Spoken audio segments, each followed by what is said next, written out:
Hi, I'm Lunel. My family told me we were going on a trip to reconnect. I paid for everything, the flights, the hotel, the meals. They rerouted the itinerary behind my back, sent me through Iran. Then they hid my passport.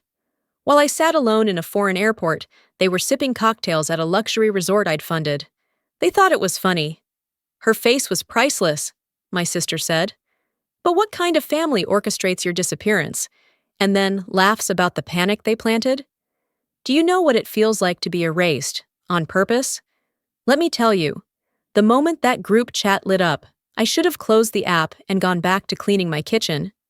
But something about the words made me pause. Spring reset. Family retreat. All of us this time. The message came from Callista. Her timing was always suspect. It had been years since she reached out for anything that didn't involve needing a signature or a check. Then came the voice note. "We're planning something special," she said, drawing out the word like she was holding champagne between her teeth. "Time to reconnect, little sis." My mother, Vera, commented under the thread. Just a heart emoji and, "Let's heal together." It's time. That one landed harder. Vera didn't say much in group chats unless it was to bless someone's engagement or scold for not RSVPing to church brunch. They hadn't invited me to a trip since I turned 30. Somehow, I always ended up being the one who needed space. But now, suddenly, they wanted to reset. I stared at the screen, thumb hovering over the reply box. I didn't trust it, but part of me, the tired, unfinished, hopeful part, wanted to believe they'd changed. Just once. Callista followed up with details. "We'll fly to Dubai and connect to Istanbul. Flights are cheaper if I book the group together. I'll handle it. Just confirm you're in." I hesitated. Then Vera jumped in again. "Don't overthink this, honey. It's family," I typed. "I want all the flight info up front." Then erased it, then typed again. Then finally sent, "Fine, I'll come. But I want the full itinerary first." No one replied immediately. Later that evening, Callista sent a smiley face and, "Leave the details to me. Just pack light and bring your smile." That's when I should have walked away. But instead, 5 days later, I joined a Zoom call. My laptop screen split into too many familiar faces. Callista in full makeup with perfect lighting. Vera clutching her coffee mug like it had secrets. Gideon slouched in the background, pretending not to listen, and Aunt Isolde eating crackers into the mic. Callista shared the itinerary on screen. It looked clean. Dubai layover. Final destination. Istanbul. Nothing suspicious, yet. She spoke like a campaign manager at a press conference. "We'll be together for 10 days. Spa, beach, family dinners. Let's enjoy this. Let's forgive." Gideon cut in without looking up. "Just don't cancel last minute again. Some of us actually commit to things." Vera smiled thinly. "What your father means is, we're glad you're coming this time." What I heard was, "Don't cause trouble again." Later that night, an email hit my inbox. Subject line, "Updated itinerary. Faster, cheaper, better." I clicked it. The connection point had changed. We weren't flying into Istanbul anymore. The layover was now in Tehran, Iran. 16 hours. I blinked. Thought it was a mistake. Looked again. It wasn't. I texted Callista. "Iran? Why wasn't this discussed?" No response, not for 2 hours. Then finally, "It's safe. We already checked. You'll be fine. Chill. Chill." With a meditation emoji. "You'll be fine." It was the same phrase my mother used when I broke my wrist in 7th grade, and she told me to sleep it off. I spent 2 days trying not to cry until my piano teacher noticed I couldn't stretch my fingers. I closed my phone and made dinner. Something simple. I wasn't hungry. The next day, I met Kara, my coworker, for lunch at a Mediterranean cafe. I mentioned the trip, vaguely. She raised her eyebrow. "Where's the layover?" I hesitated. "Tehran." Kara dropped her fork. "You're going where?" She leaned in like I'd said I was joining a cartel. "Lunel, the US doesn't have a working embassy there. If something happens, you're on your own." I wanted to argue.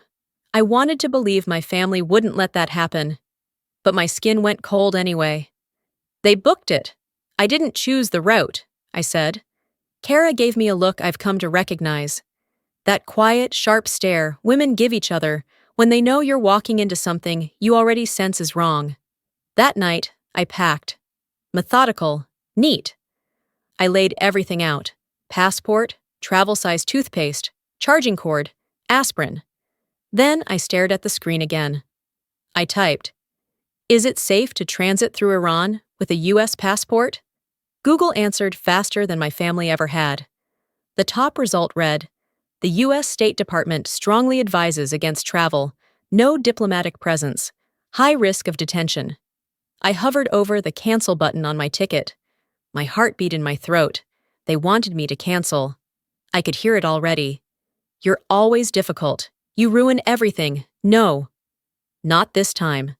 I zipped up my suitcase, told myself it was just a layover, told myself I'd survive. It wasn't the country that scared me.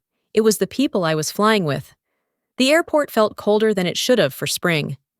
Maybe it was the fluorescent lighting. Maybe it was what I already knew. I got there before everyone, intentionally. I stood outside the terminal doors for a few minutes, letting the wind hit my face, hoping it would shake the tension out of my shoulders. It didn't. Inside, I spotted them before they saw me. Callista was taking a selfie with Vera, both smiling like this was a celebration. Gideon stood near the check-in counter with his hands in his pockets, half listening to Isolde talk with a staff member. They didn't expect me to show up early. Or maybe they didn't expect me to show up at all. When I walked up, Callista turned, lips pursed in something between surprise and annoyance. "Wow," she said. "You're punctual." "Early," Gideon added, without looking me in the eye. "Not like last time." I let the jab sit there. No reaction. I wasn't going to feed them. "Let's check you in," Callista said, already pulling out her phone. I handed over my printed boarding pass. The airline agent scanned it, then frowned. "There's a mismatch on the name," she said. "Middle initial doesn't match the passport." I blinked. "What?" She turned the screen toward me.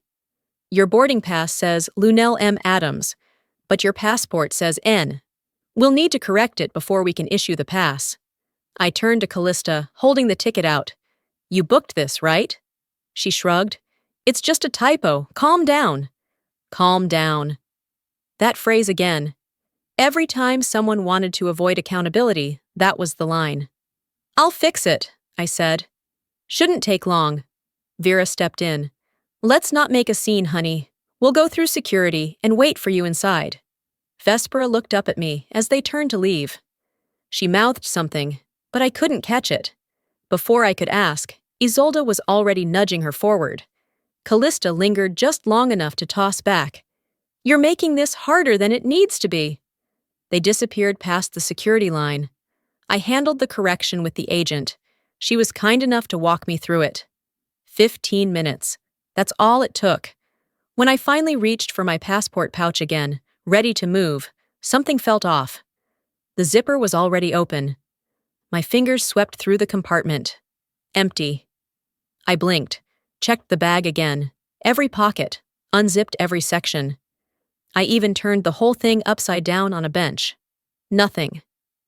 "Ma'am?" the security staff asked. "Is something missing?" "Yes," I said, trying to keep my voice level. "My passport. I had it this morning. I packed it myself." He nodded. "Would you like to file a report?" I didn't answer. My brain was too busy rewinding. This morning, I remembered checking it on the kitchen counter. I placed it in the pouch with my boarding pass. I was sure of it. Then, outside the airport, Vespera had held my bag for a photo. A minute later, Isolde had taken it and zipped it up, saying, "You left this open again." I hadn't. It didn't fall out. It didn't get stolen by a stranger. One of them took it. The loudspeaker chimed, "Final boarding call for Flight 742 to Dubai." I stood at the glass window, watching the jet bridge pull back. My family, if I could still call them that, was walking down it. No one looked back. No Vera scanning the crowd. No Callista waving. No Gideon checking his watch. I whispered to myself, "They're not waiting for me." Then I turned to the gate agent and said louder, "They weren't going to." The gate closed. I stayed still. A woman in line beside me leaned over. "Did your own family just leave you behind?" I didn't respond. I didn't need to. My silence was the answer. I walked away from the gate, from the final announcement, from the voice asking if I wanted help, past the blinking departure screens, past the faces pretending not to stare. This wasn't a mistake, it was a message, and I'd received it loud and clear. I didn't cry. I sat. Right there on that molded plastic bench near Gate 23, staring at a wall socket that didn't fit my charger. I had the adapter in my checked bag, the one on a flight I wasn't on.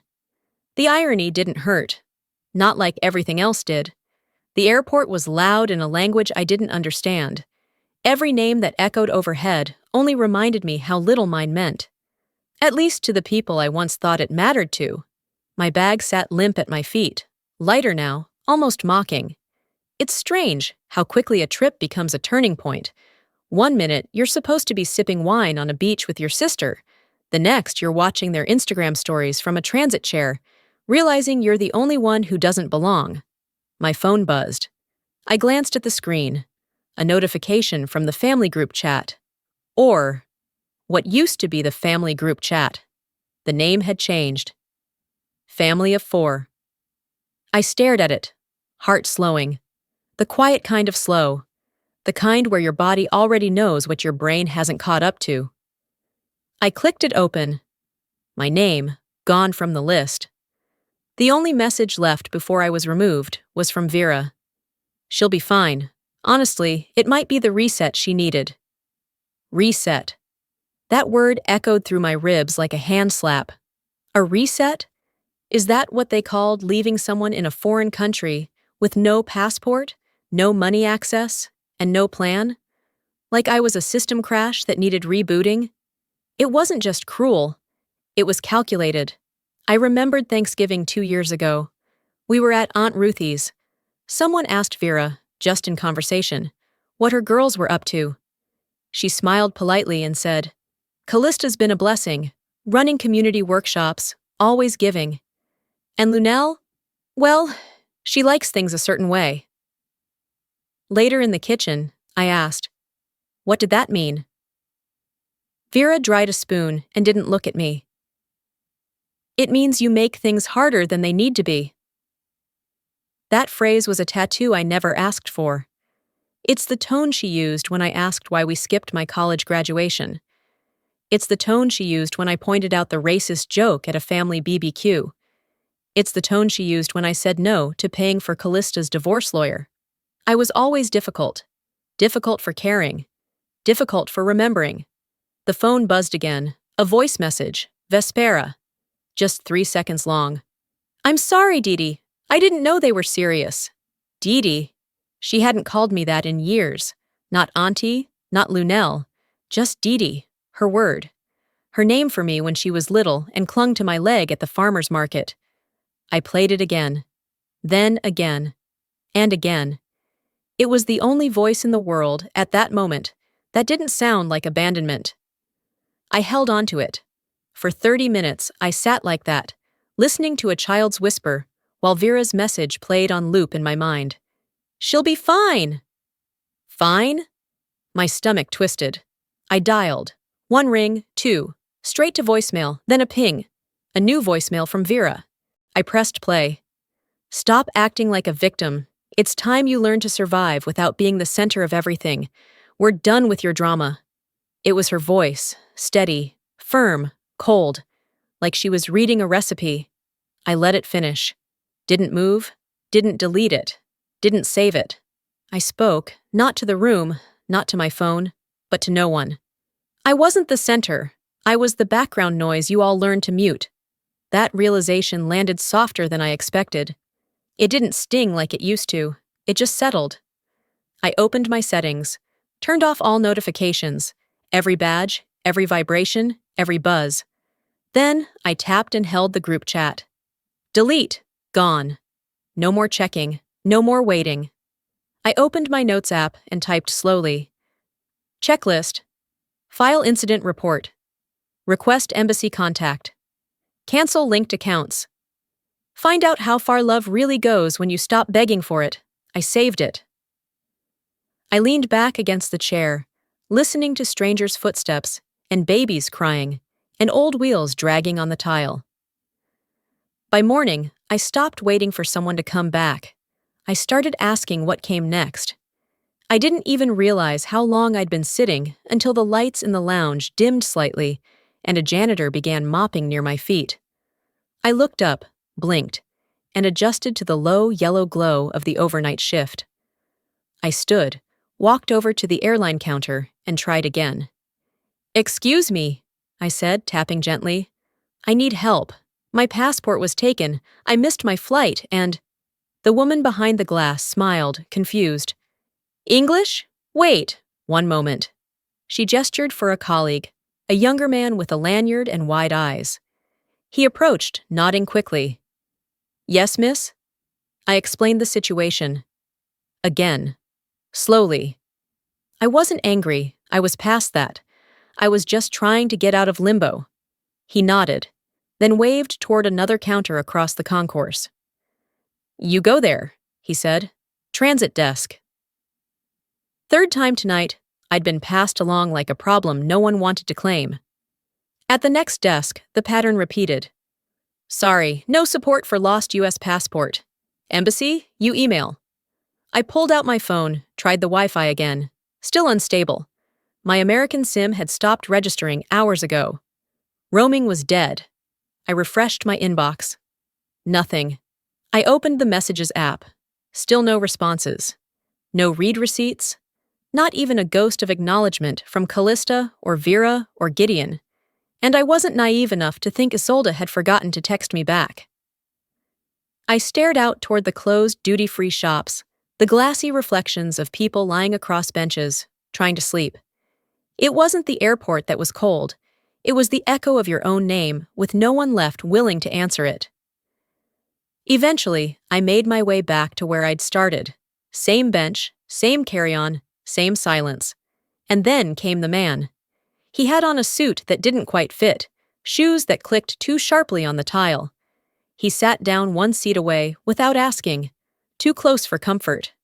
"You waiting for someone?" he asked in heavily accented English. I lied. "My husband, he's landing soon." He smiled. "This airport, very safe. But alone, no good. You want tea?" "No, thank you." He didn't move. "I know someone. Documents, you understand?" I didn't blink. "He's coming in from Munich. He's tall. You'll see him." He tilted his head. "You sure?" Then, like magic, a staff member, probably reading my body language, stepped over and asked if I needed anything. I smiled gratefully. "No," I said, "but thank you." The man disappeared as quickly as he'd come. Back in my seat, I shook slightly, hands on my lap. Not from fear, but from the confirmation. They didn't just forget me. They put me at risk, and they knew it. This wasn't their first time forgetting me either. When I was 9, Vera left me at a dental appointment, told me she'd pick me up at 3. At 6:30, the receptionist drove me home. I never told anyone. I was too embarrassed. I remember the waiting room. I read the same Highlights magazine cover to cover, twice. I remember thinking maybe something happened to her. Maybe she was in an accident. Nope, she'd gone shopping.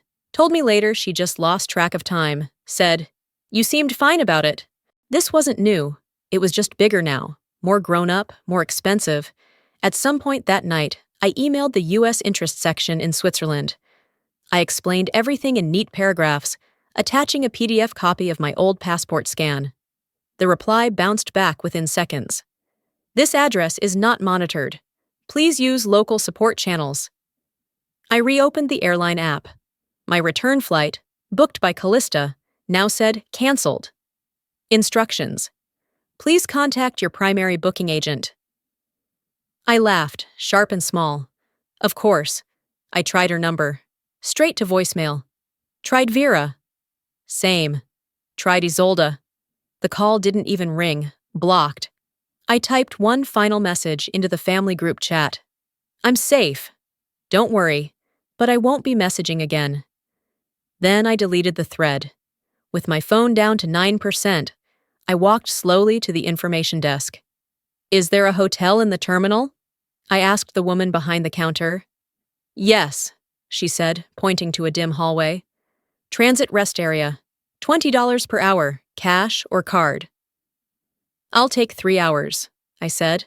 She handed me a key card and gestured toward a frosted glass door.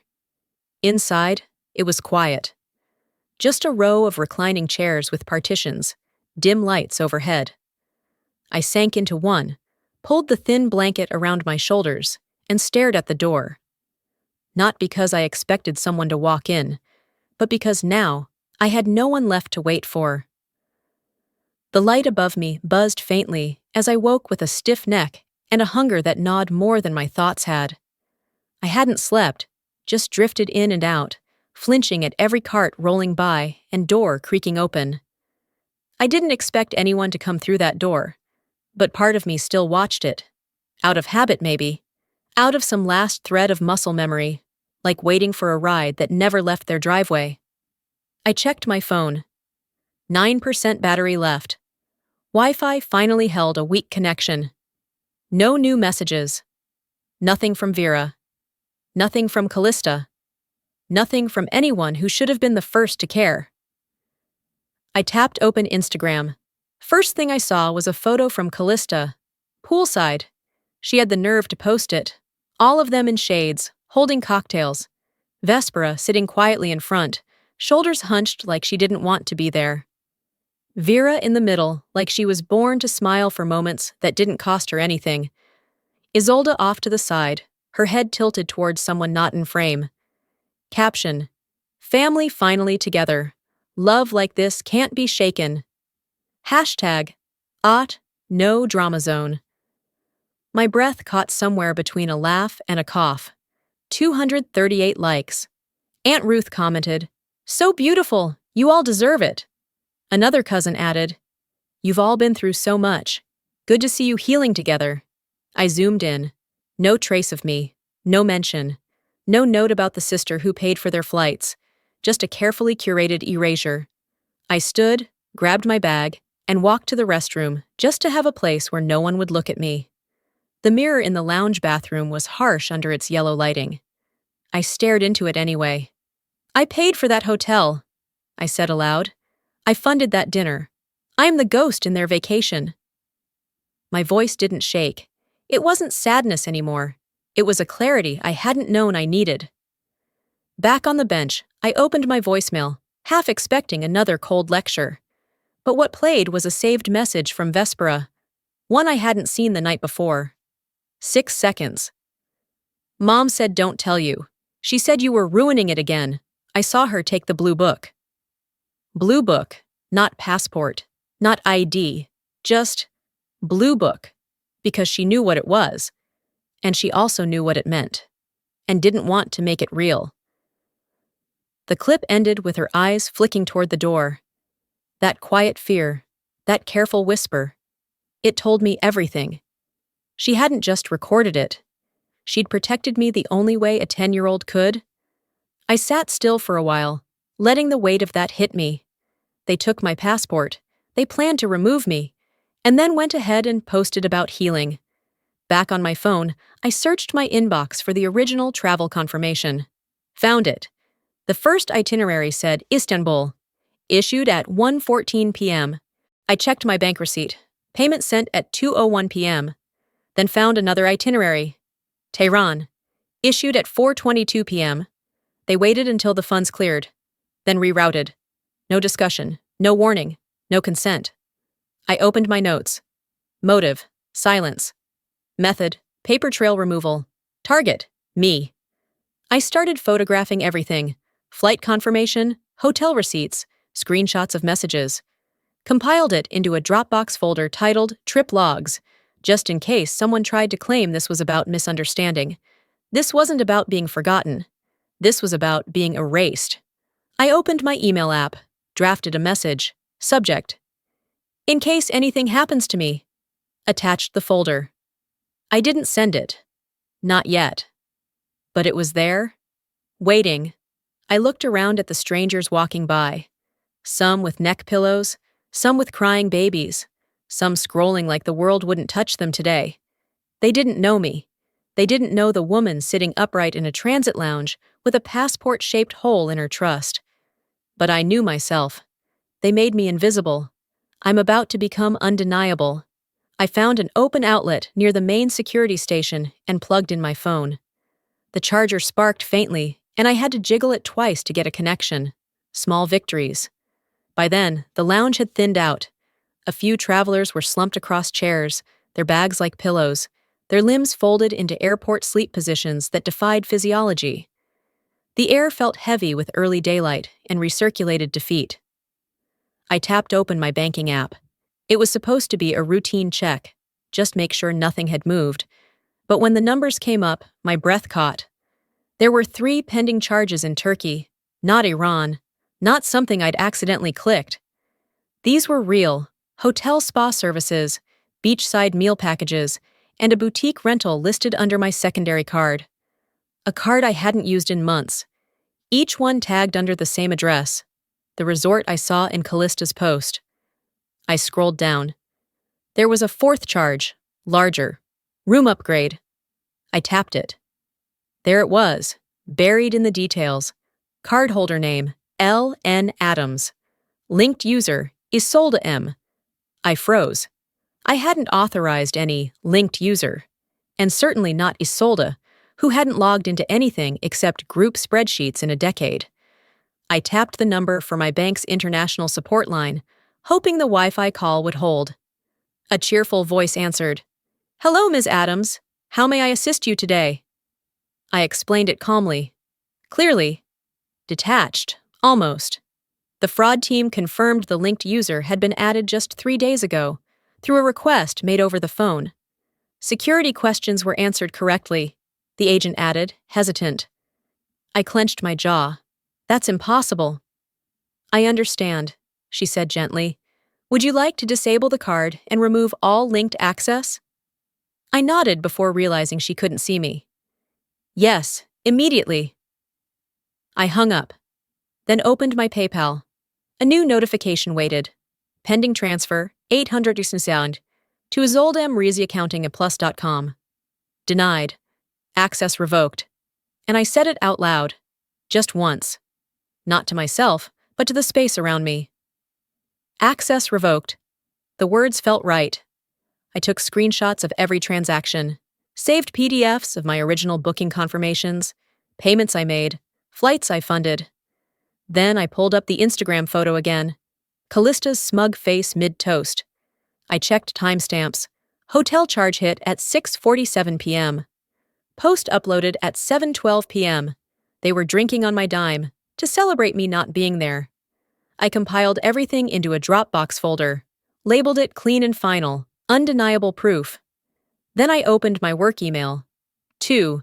LegalHendersonLawGroup.com. Subject. Urgent. Personal Protection Inquiry Ordinistata Ra. Attached are files documenting unauthorized financial use of my accounts while I am currently stranded overseas. The parties involved are known relations, details and transactions included. Please advise on next steps. I hit send. There was no need to make noise. I didn't need to scream. I needed receipts. And I had them. I opened the group hotel booking platform, clicked Manage Reservations. Room 1, Vera Adams, cancelled. Room 2, Callista Warner, cancelled. Room 3, Isolde Mayfield, cancelled. One by one, I removed them from the stay I had bankrolled. The screen updated in real time, status bars fading from confirmed to voided, one by one, like lights dimming on a stage after the show's over. The best part? No refund to them. Only me. Because I used my corporate card. Because I knew better than to trust them with shared billing. Because I'd been burned before and still showed up anyway. I stared at the last booking. Mine. The one they'd never intended for me to use. I canceled it too. They used my name to erase me. I used their trip to remind them. I still hold the receipts. I heard it before I saw anything, the sharp, flat voice of someone used to getting what they want. The tone people reserve for managers, waiters, and anyone they consider beneath them.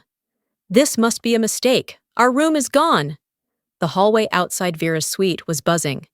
I stayed seated, tucked just behind the divider in the lounge near the stairwell, sipping stale airport tea that had gone cold.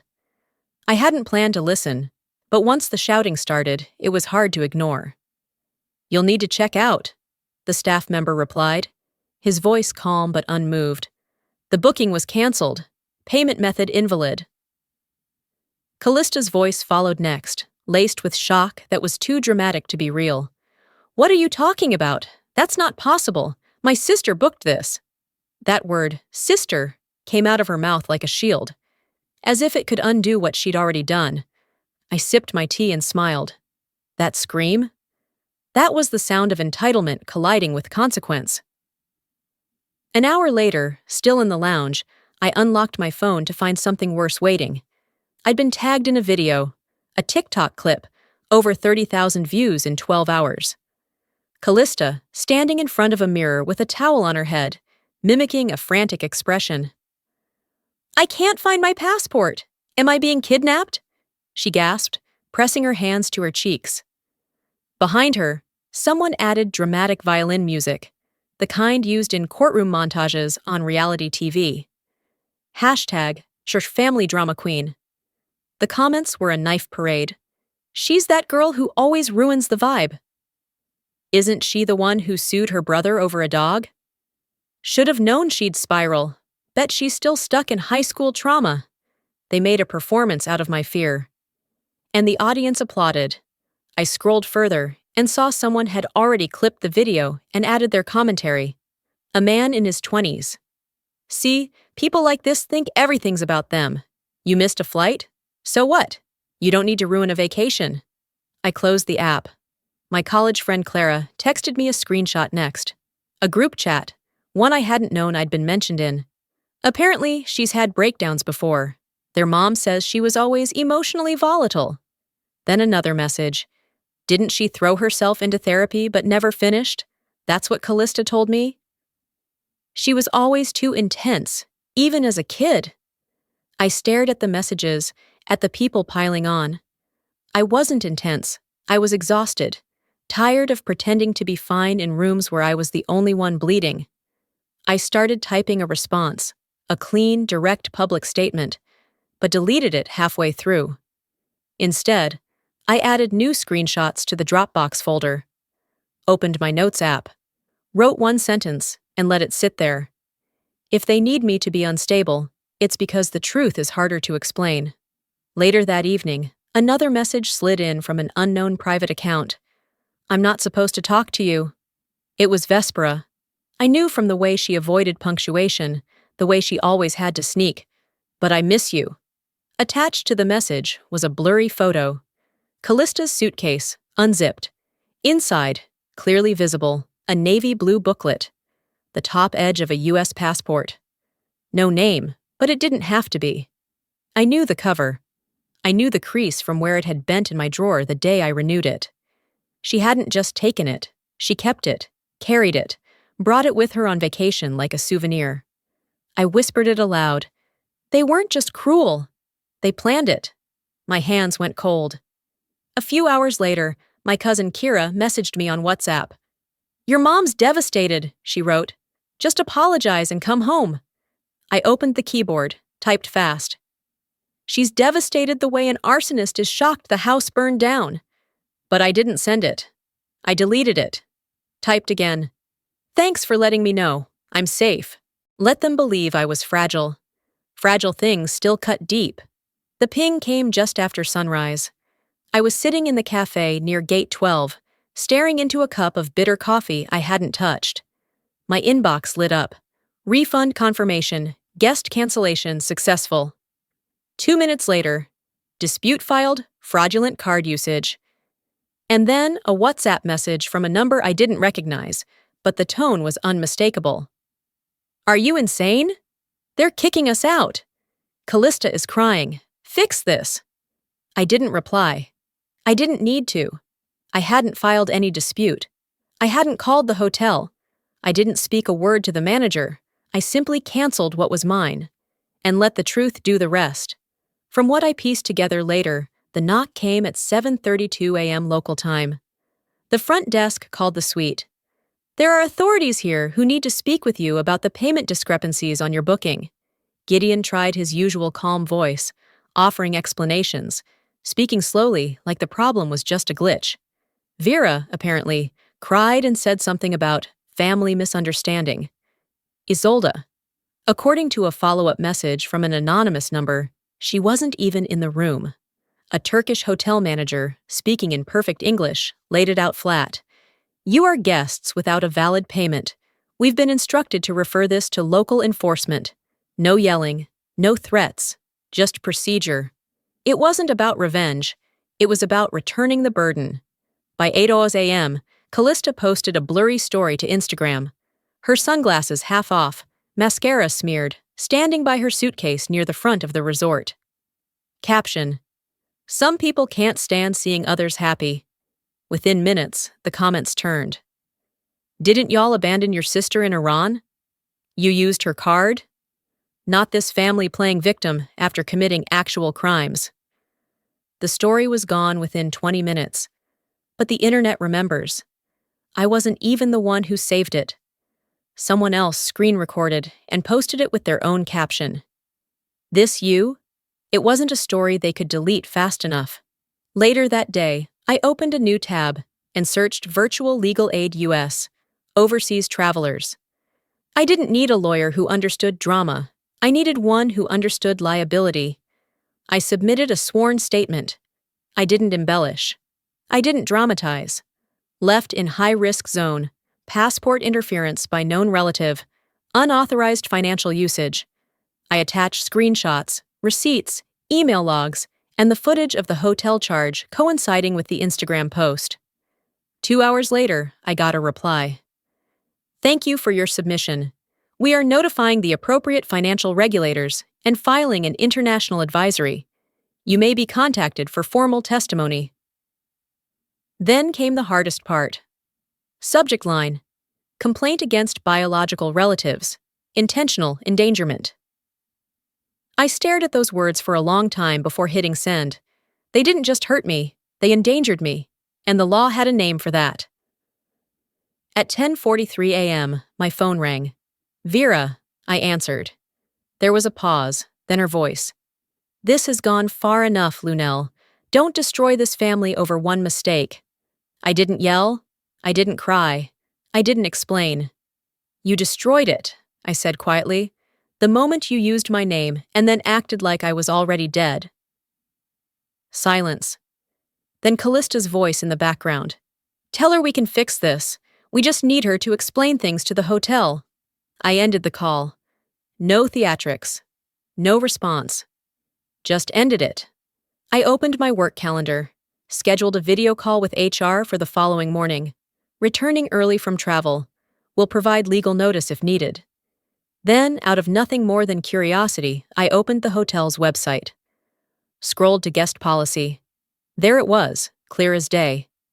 The primary cardholder is responsible for all charges. Guest behavior in violation of booking terms may result in local involvement. I smiled. They wanted control. I gave them accountability instead. My layover was in Vienna. Clean, quiet, sterile. The kind of airport where everything looks like it's been wiped down twice, and no one makes eye contact unless they're paid to. I sat near gate B9, sipping watered-down orange juice from a plastic cup, watching the gate agents swap shifts. I wasn't thinking about the next flight. I was thinking about what people were saying. Because they were saying plenty, I was trending. Not for my work, not for my advocacy, not for the pro bono project I spent years building. No. I was a punchline now, a hashtag. A woman on TikTok with shaky footage behind her, and thousands of strangers beneath it, dissecting my trauma like it was entertainment. It's strange, watching people pick apart your story while your boarding pass prints. One woman wrote, "Maybe she exaggerated. People like her always do. People like me." That phrase again. It didn't matter how carefully I'd lived, how quietly I'd bent to keep peace. I was now reduced to a trope, a cautionary tale for the brunch table.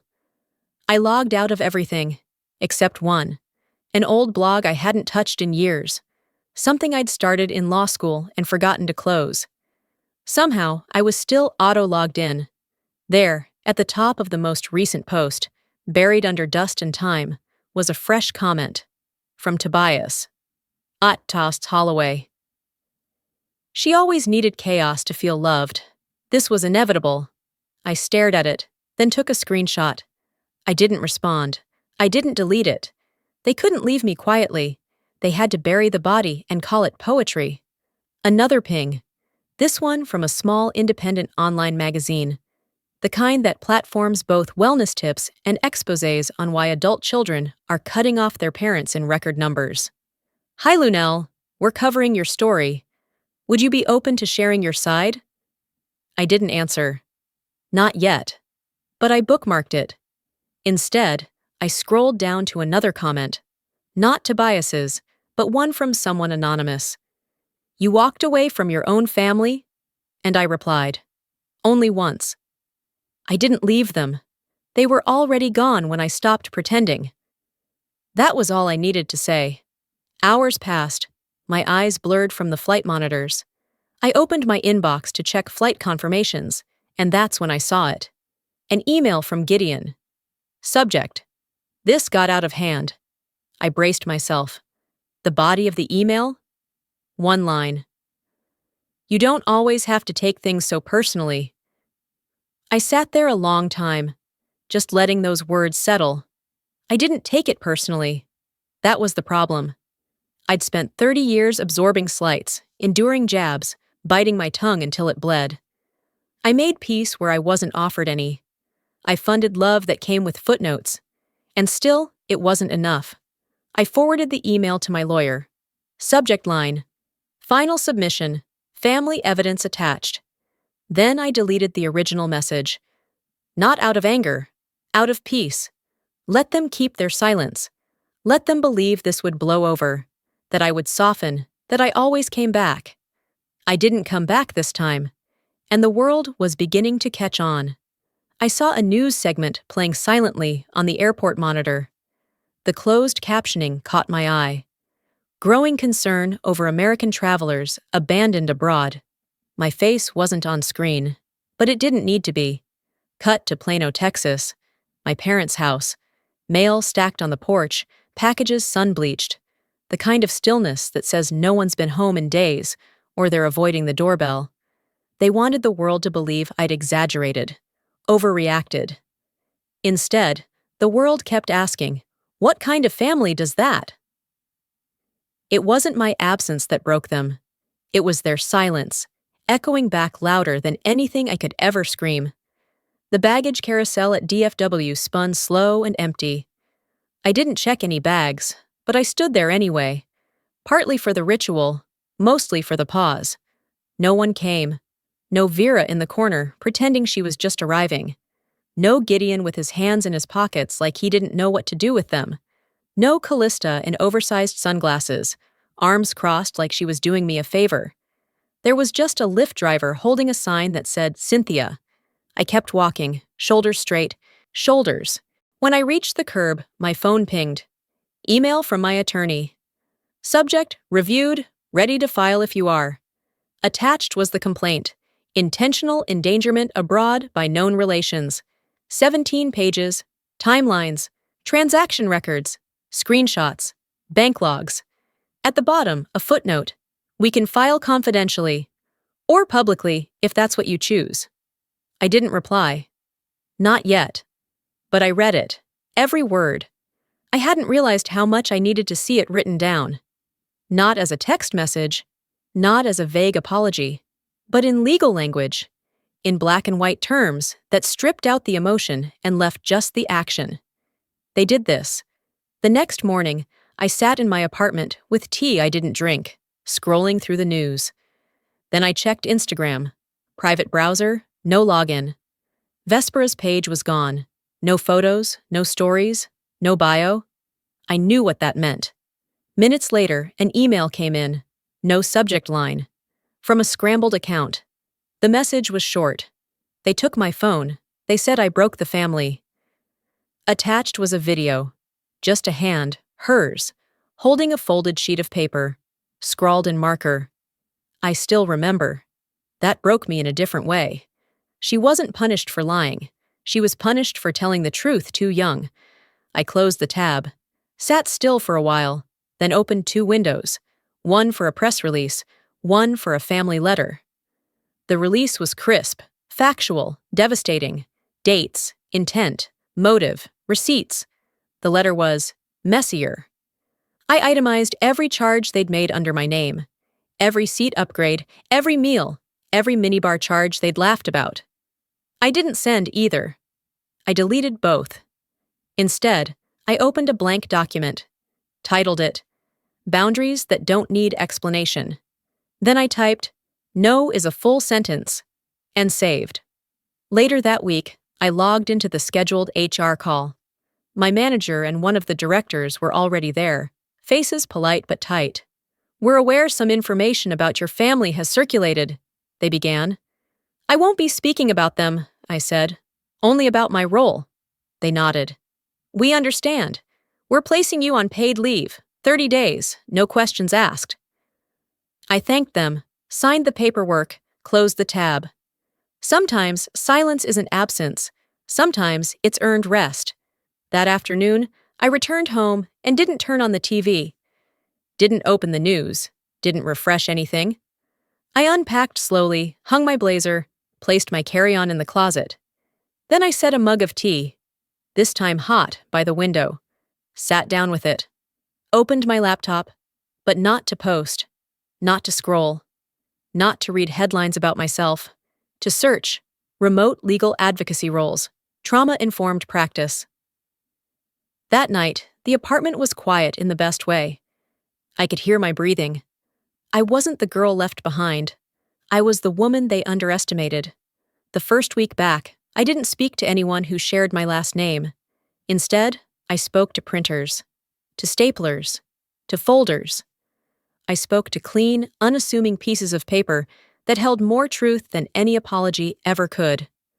I sat at my desk one morning, the blinds tilted just enough to let in late March sun, and opened the folder where I'd kept all the original booking confirmations, receipts, emails, hotel confirmations. There it was, line after line of transactions tied to my card, and not a single hotel room had my name on it.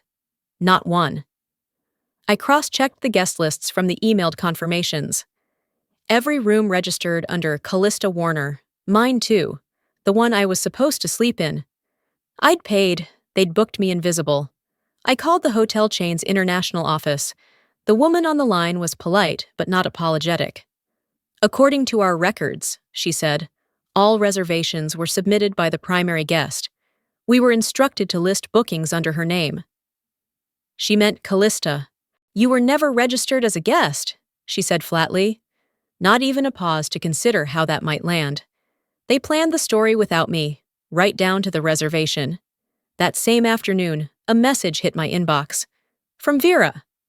Technically, it wasn't addressed to me. She'd accidentally BCC'd me on a thread sent to our cousin Marion. Subject, checking in. Text. We're hoping Lunel cools down and comes around. She's always needed space to calm her fire. No apology, just expectation. They were waiting for me to circle back, like I was a storm, not a person. As if my rage had a timeline and would soon expire. I didn't respond. I didn't forward it to anyone. I just dragged the file into the folder I'd already renamed. Done. Then I logged into the shared family cloud and removed my access. Deleted every shared note, calendar, and drive folder. Changed the Netflix password too, not out of spite, but because it was mine. I smiled. Quietly. The kind of smile you give to no one in particular when something small and right finally clicks into place. Later that evening, I opened my notebook. The paper one, with the cracked spine and tea stain on the bottom corner. I wrote a letter. Not to them, just a letter. It said, You don't get to break me and ask me to apologize for bleeding. I'm not angry anymore. I just won't return to a table where I was the only one not fed. I folded the page, slid it into an envelope, and fed it through the shredder. Closure doesn't come from answers. It comes from stopping the question. The next morning, I stood in front of the mirror in my entryway, the one with a chip on the bottom corner from when I moved in 8 years ago. I looked different. Not prettier, not younger, just sharper. I didn't reach for the curling iron, didn't apply lip gloss. I picked up my keys and stepped outside with my hair tied back and my silence intact. Because healing isn't about making noise. It's about not needing permission to take up space. I got to the community center early, not out of nerves, just habit. The folding chairs had already been arranged in a semicircle, and the projector hummed like an old friend. On the banner taped to the front table was my name. Lunell Adams, J.D., Advocacy Through Boundaries. I didn't rehearse. I didn't clutch my notes. I just stood in front of a room full of women, mothers, daughters, workers, students, most of them with accents like my grandmother's, eyes like the ones that had watched me vanish at airport gates for years. Today, I began, we're talking about travel documents, but really, we're talking about power, who holds it, and how to take it back without yelling. My voice didn't shake. My hands didn't tremble. There was no bitterness in my throat, only air. I didn't rebuild everything. I just started building something that wasn't for them. Afterward, while packing up, a volunteer handed me a stack of evaluations. "You were incredible," she said. "Honest, sharp. You made people feel seen." I nodded, tucked the forms away, and grabbed my bag. The next day, a letter arrived. Thick envelope, formal handwriting. Return address, Callista. I didn't open it right away. I set it on the counter beside a basil plant that was somehow still alive. Later that night, curiosity got the better of me. Inside was a printed letter, 2 pages long. "We deeply regret how things unfolded. We understand your reaction, even if we don't agree with it. We hope one day you'll come back to the family." It was more performance than apology.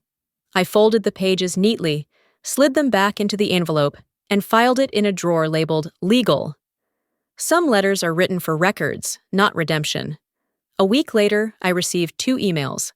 The first, from a woman in Illinois. "I was left in Malaysia in 2004. I never told anyone. Thank you." The second, from a man in Oregon. "Your voice helped me leave a relationship that erased me for years. I didn't speak to go viral. I spoke so no one else would feel alone in the airport of silence. These days, I drink coffee from the same corner shop I used to visit with Vera. The barista doesn't ask questions, just hands me my cup with a nod. I sit in the park and read, smile at toddlers wobbling between their parents, pet dogs I don't know. I don't need the world to call it a success. I'm not exceptional, not broken, not waiting for a climax. I'm just okay. And freedom, I've learned, is ordinary. That's why it's sacred. One night, without telling anyone, I recorded a short video on my phone. Not for posting, just to hear my own voice again. They didn't leave me behind. They removed themselves from my life. And somehow, I arrived anyway. I saved the file, didn't name it, didn't upload it, just kept it. A few days later, I walked through the Dallas Arboretum. Spring had slipped in without fanfare. The trees didn't ask who you were or what you'd survived. They just bloomed anyway. This is what surviving without apology looks like. Quiet, rooted, real.